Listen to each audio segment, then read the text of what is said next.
Good morning. How are you all? I love this church. Thank you, Lori Cross. That was great. She's got a great voice, doesn't she? Can you hear me? Okay. Well, somebody can't because I see them pointing to their ears. But I'll try to talk loud and not make a lot of those unsightly sounds there. So I'm going to tell you what I tell my patients. I'm going to put you to sleep. But don't worry, because everything's going to be okay, and I will wake you up at the end.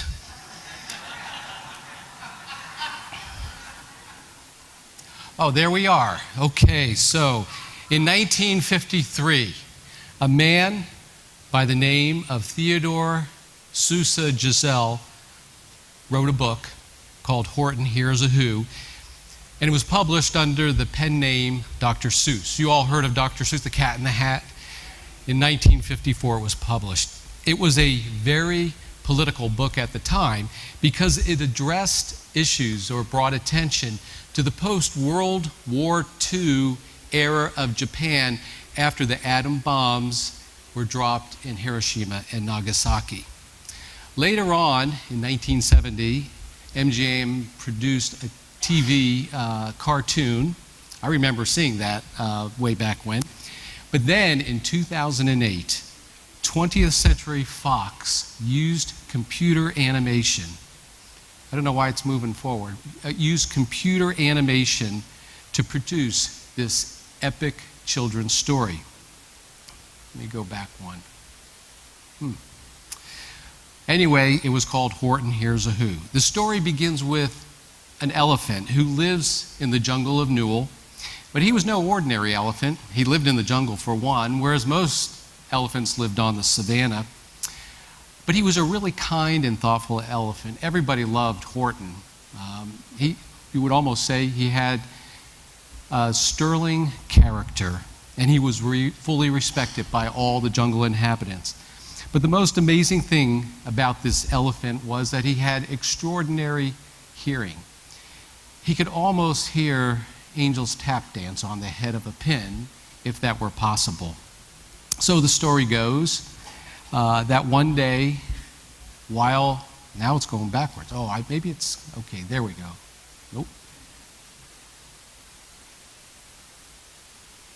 Okay, there we go. So the story goes that one day, while lounging in the pool of Newell in the jungle, Horton heard voices.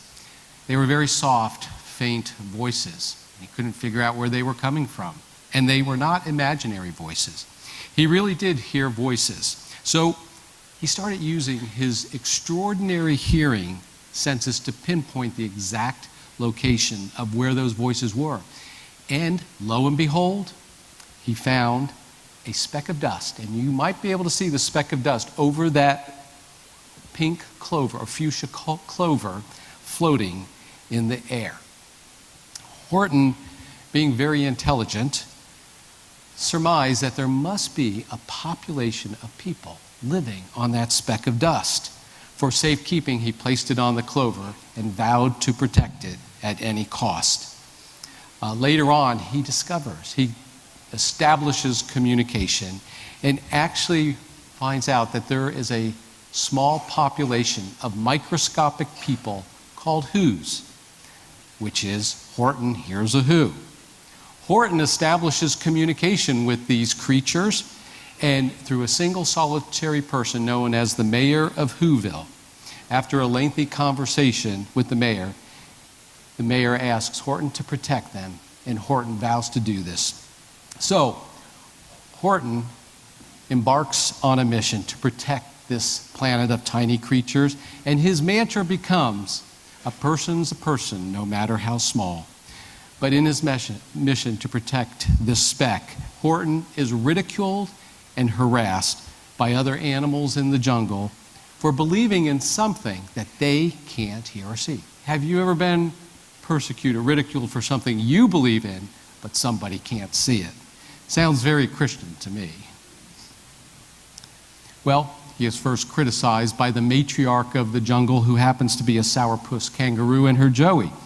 Others join in the ridicule of Horton with the sterling character and he is falsely accused, get this, of deceiving the children with his dangerous claims and preposterous lies that people live on a speck of dust.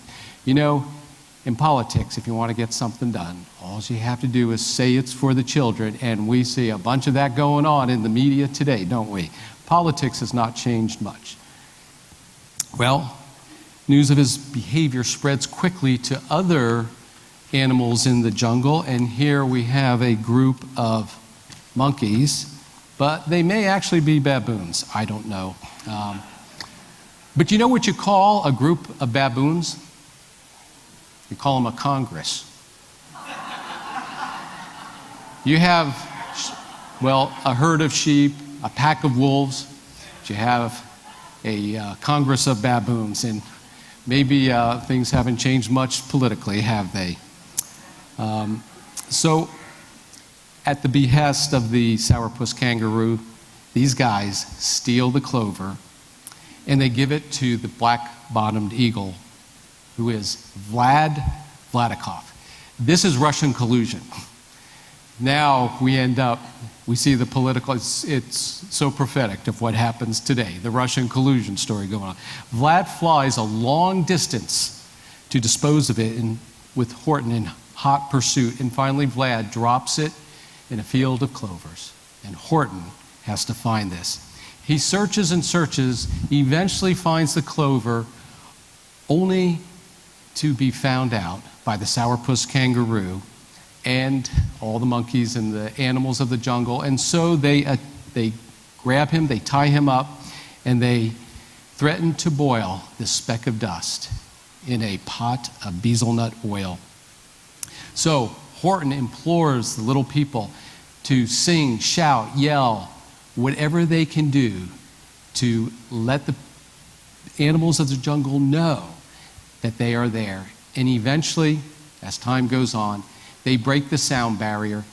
Everybody realizes that this is truly a planet of little creatures, and Horton becomes a hero, and that is the end of the story.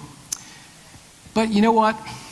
It has similar resemblances to our world, because when you look at our world in the context of our galaxy or even our universe, we are a very, very small place. If you took our solar system and it was the size of a quarter, our galaxy would be the size of the North American continent. If you took a ballpoint pen and took the tip, and that represented Earth, the sun would be 15 feet away, the size of a ping pong ball. The next star would be found in Boston, Massachusetts, 1,430 miles away. Our Earth is ridiculously small. Look at our sun in this and compare it to Arcturus. But yet Arcturus is no big giant. There are stars that far exceed the size of Arcturus, who makes our Earth look microscopic, but yet there are stars that make Arcturus look microscopic. Believe it or not, June 21st, a couple days ago, was National Selfie Day. I bet you didn't know that, did you? It started back in 2014 when some Australian took a picture of himself and posted it. Many people have done selfies and they've fallen off cliffs, so I recommend if you try to do a selfie, be very, very careful. But 2014 was not the first time a selfie was done. In 1990, this spacecraft, the Voyager 1, which was launched in the 1970s, had flown past Jupiter, Saturn, Neptune, beyond the orbit of Halley's Comet, and now was in the orbit of Jupiter, 4.3 billion light years away, traveling at 40,000 miles an hour. NASA engineers turned it around and pointed it back to Earth. They took 60 frames, each frame 640 pixels, and it took 5 hours for each pixel to be sent back to Earth. From March to May of 1990, 3 months, they got 60 frames, and this is the picture of our Earth. You see that little tiny speck of dust? Kind of reminds you of Horton the Who. It represents less than 1 pixel in this photograph of 640,000 pixels. The planet appears as a tiny dot against the vastness of space among bands of sunlight reflected by the camera. Carl Sagan described this picture, and he just did such a beautiful job to put it in its perspective: a mote of dust suspended in a sunbeam. It has become famously known as the pale blue dot. In case you were wondering why the sermon was called the pale blue dot, our planet is a lonely speck. Now, this is Carl Sagan speaking. A lonely speck in the great enveloping cosmic dark. In our obscurity, in all our vastness, there is no hint that help will come from elsewhere to save ourselves. Here was an averred atheist, and he was worried about the moral condition. So on September, now this is also incredible. Jim Carrey, who played the voice of Horton, Here's a Who, at a New York Fashion Week red carpet interview, I think the guy lost his marbles. But he gave a bizarre, nihilistic interview. You may have seen it. It was strange beyond belief. But he summed it up by saying this: here's the thing. It's not our world. We don't matter. This is the good news. No reality. We don't matter. Life is meaningless. Will we live out our days in meaningless traditions on a minuscule, insignificant planet? And I know none of you believe that. But from a worldly unbeliever's perspective, it's easy to interpret our smallness as insignificant and meaningless. A piece of dust moving in an endless cycle of orbits around the sun. And eventually, as the star burns out, we will disappear as a blip on the radar screen of eternity. If we are in denial of God and His truth, then what is our hope? What is our goal? And what is the end point of our last breath? What is so astonishing to me is that some of the greatest minds have ruled out the existence of a creator, which is really what gives us meaning to our lives. Carl Sagan again says, I remain inexorably opposed to any kind of revealed religion and reject any talk of a personal God. And Stephen Hawkins, he calculated all the math to the Big Bang. When God spoke and the universe came into existence from a single solitary point, the size of an atom, and He created this enormous universe that has been expanding at close to the speed of light. And yet He said, there is no heaven or afterlife. This is a fairy story for people afraid of the dark. It just shocks me. It's a dismal, fatalistic, and nihilistic belief that atheists hold who refute the existence of God.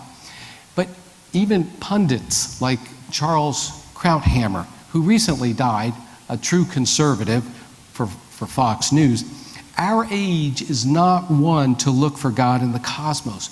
We are looking for life, for contact, for a reflection of ourselves. In other words, what he's saying is, we want somebody created in our own image, an unseen hand to save us from our plight. They all recognize we're in big trouble. So they reach out to an unseen hand, a civilization of aliens to save us, to come and save us from our planet. Yes, carnal man wants a savior, but a little bit less than God. Something greater than ourselves, but not too great. Someone who will lend us a hand, but not hold us accountable to a higher standard of morality.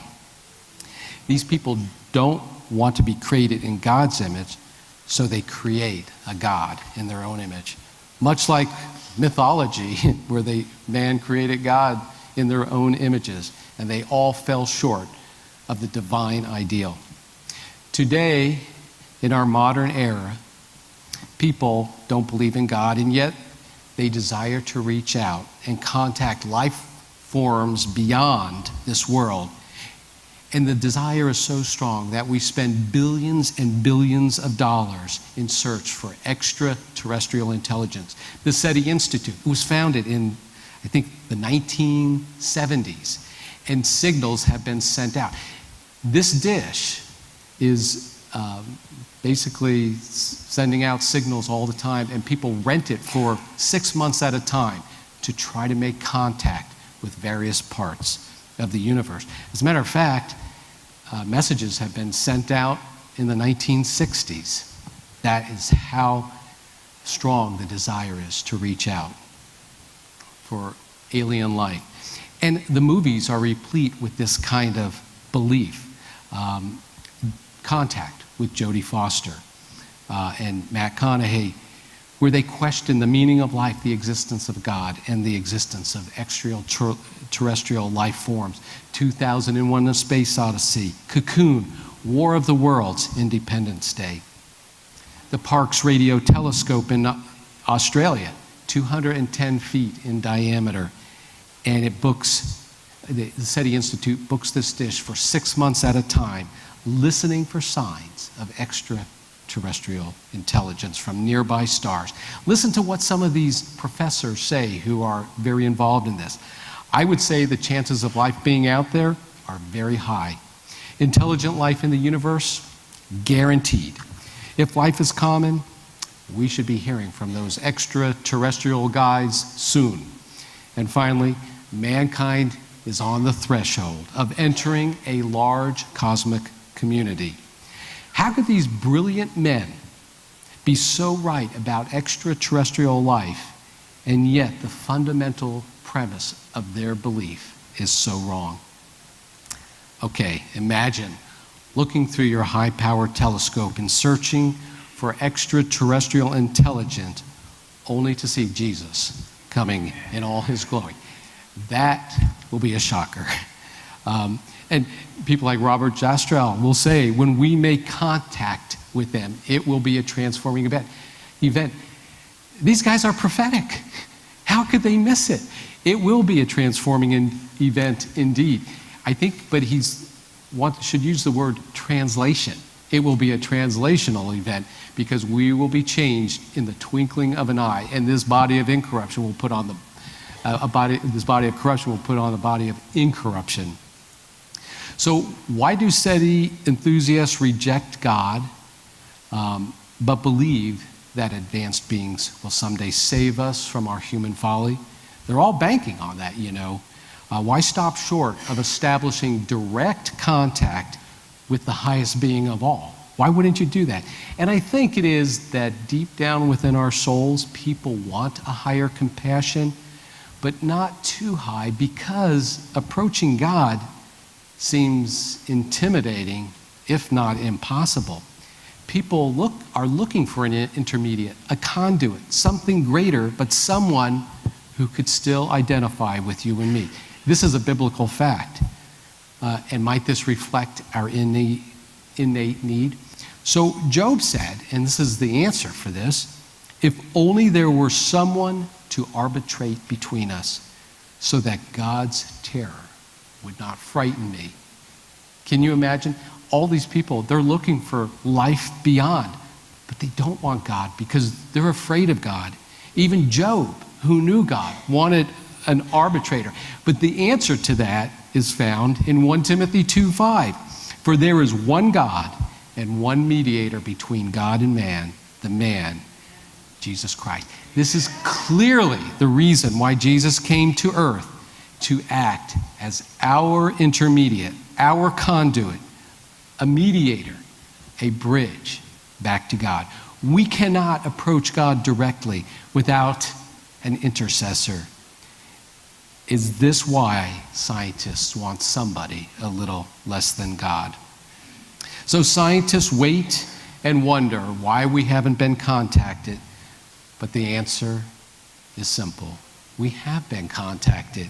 Angels have visited our planet from the time of Adam and Eve, when they were warned that the devil would try to make them fall, to visiting angels throughout the Old Testament, Abraham, Jacob, Daniel, and even in the New Testament, the shepherds, all documented visitation by angels.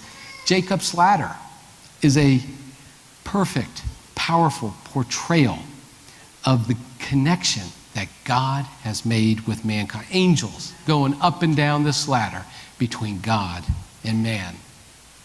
But the greatest of all visitations was the Creator himself who came to live among us, the Incarnation, Emmanuel, God with us. Jesus, the infinite, the powerful, the supreme being who created the entire universe, became human.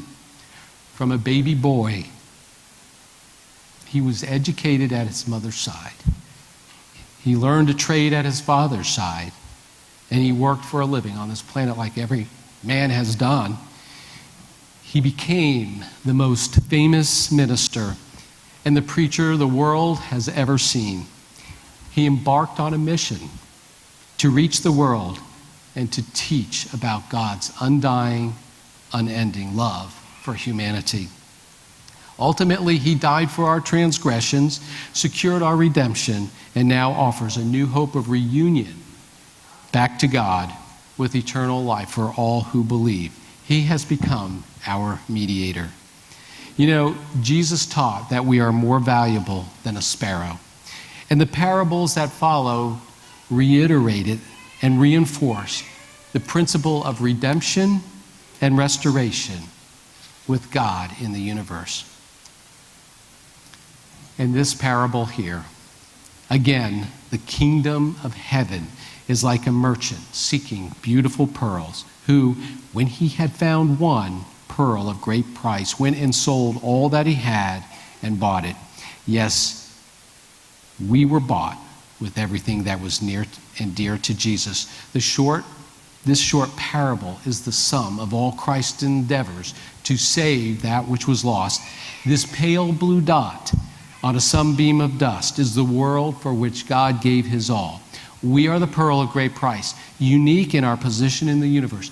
So valuable is this pearl that I would venture to say the fate and the future of the universe resides on this planet. Our purpose and our future may be greater than any conceived notion in the universe, because the fate of the universe rests upon the outcome of what happens on this pale blue dot. The truth of the matter is that our existence is not a fluke, a chance event that beat the incredible and minuscule odds of a spontaneous generation of life over billions of years. We were created for a purpose. There is actually meaning in each and every person's life since the time of Adam and Eve.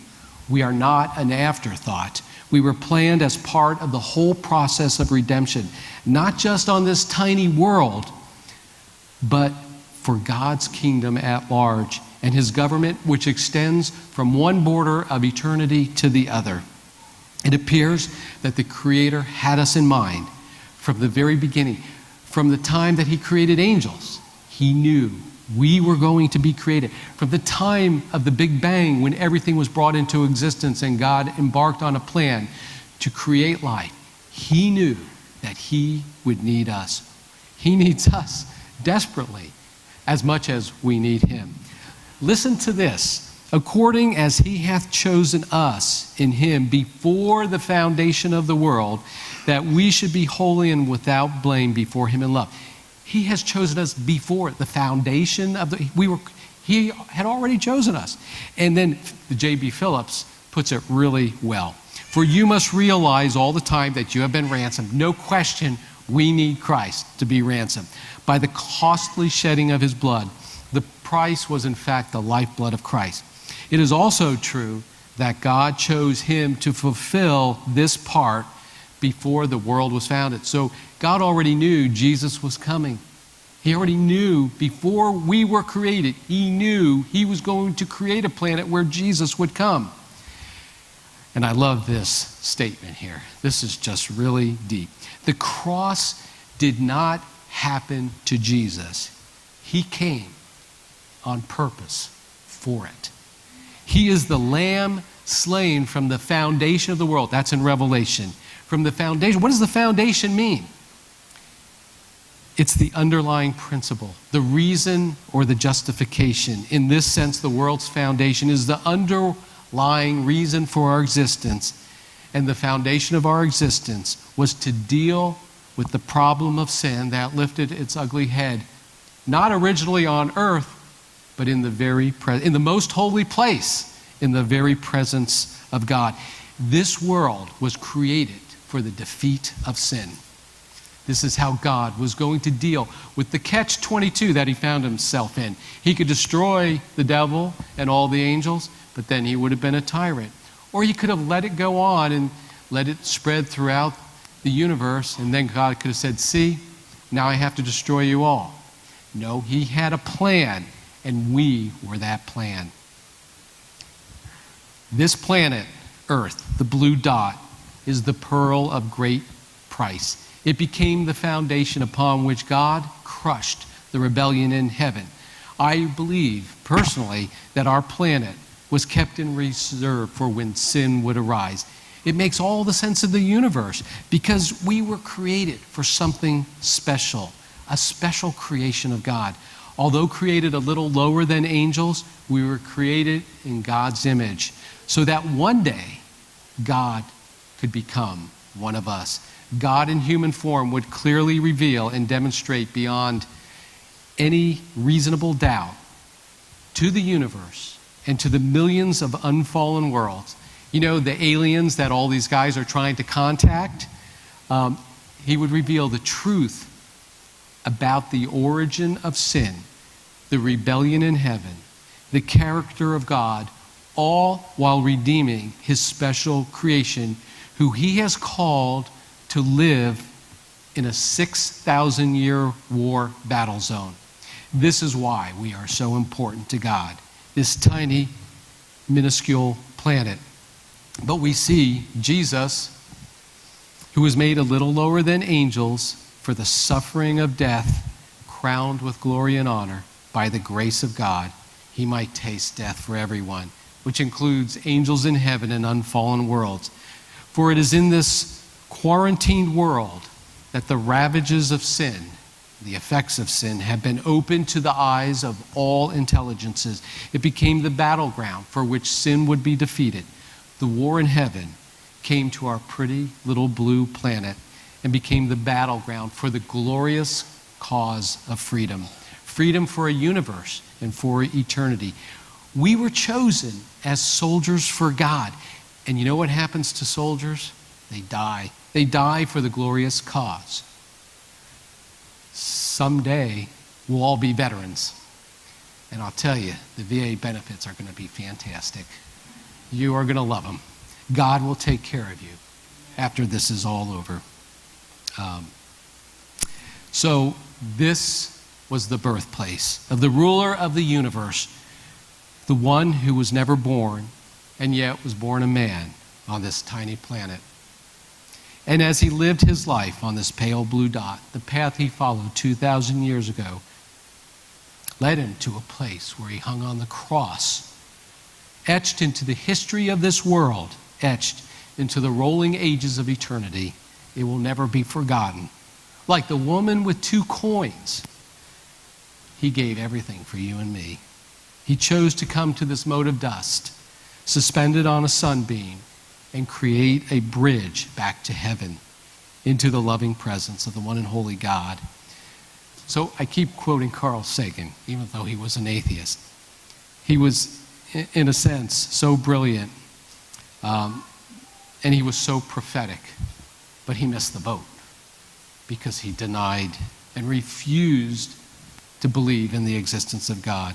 But he said a single message would establish the existence of extraterrestrial intelligence. We have now established that extraterrestrial intelligence, and it happens to be our Creator. Among the plethora of messages that have been given to man, where God has made contact with this planet, the incarnation, the life of Christ, and his death on the cross is the sentinel event above all. It is the alien message that mankind should consider above all others. Please bow your heads with me for the benediction. Our kind and loving Father, we thank you so much for the message that you have given to us in your word and in the science and research that has been done today. We know so much more than our ancestors, and we have so much more light.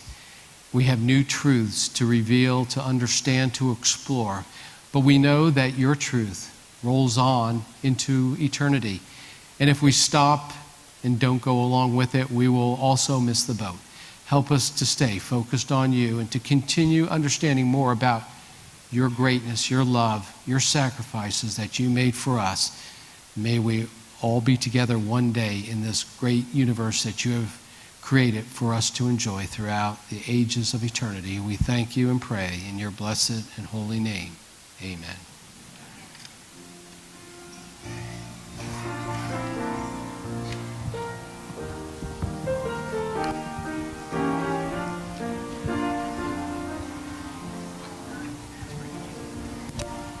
Thank you.